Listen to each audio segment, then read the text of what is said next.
My first full season as a minority owner of the Carrick Rangers is officially complete, and despite narrowly escaping relegation last year, we had one of the best statistical seasons in club history this year, and I cannot wait to tell you guys all about it.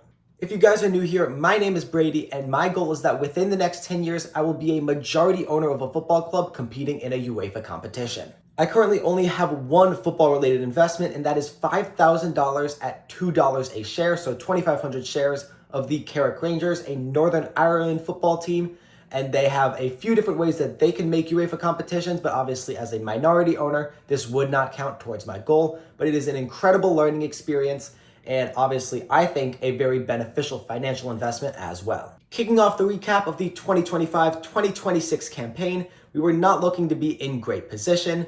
Last year we ended in 11th, which means a two-leg promotion relegation playoff with a championship team, which we did end up winning, and we were sticking around 11th for a lot of the time early on in the season, but right around the new year, things changed fast. After a bad defeat in our first game of 2026, we won 5 out of 6 games, drawing the 6th to a top team in the league, and moving ahead to the second round of the Irish Cup. Getting far in the Irish Cup is very important, since if you win the Irish Cup, you're automatically given a Conference League qualifying bid, which is one of the main ways that these teams are able to make a lot more money than some others in the league. Well, we ended up losing in the next round of the Irish Cup. That was not the only major trophy that we had our eyes on. We ended up winning the County Antrim Shield for the first time in, I believe, 33 years, an incredible achievement. We took it home at home on penalties after beating that same team just a few days earlier in the league. So an incredible stretch by the team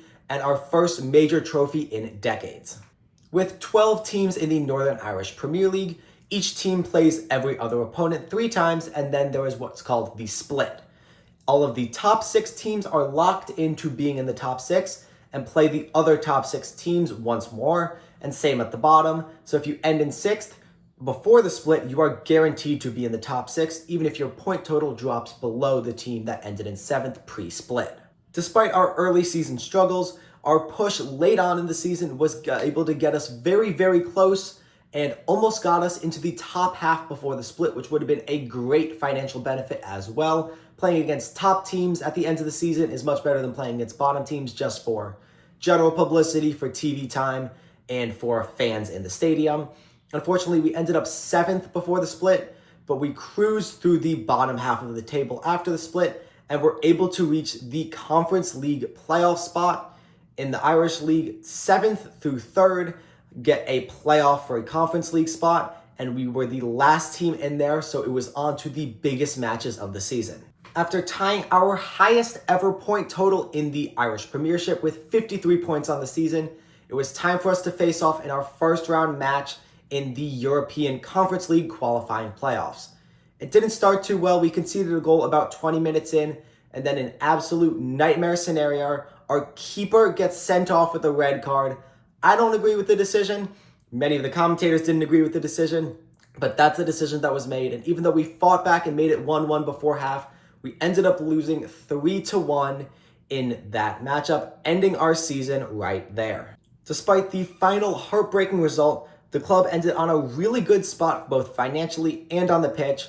We entered the season as probables for relegation, and we finished the season as possibles for Europe. An absolutely incredible turnaround, and something that I think we should all be really proud of. Over the summer, the women's team is going to be fighting for promotion, and I'm going to be trying to get more consistent videos out. My initial goal was 1 video a month on this channel, but with all the other things I'm doing in college and with other YouTube channels, it just wasn't realistic during this school year. So I am now going to try to stick to a more consistent schedule over the summer.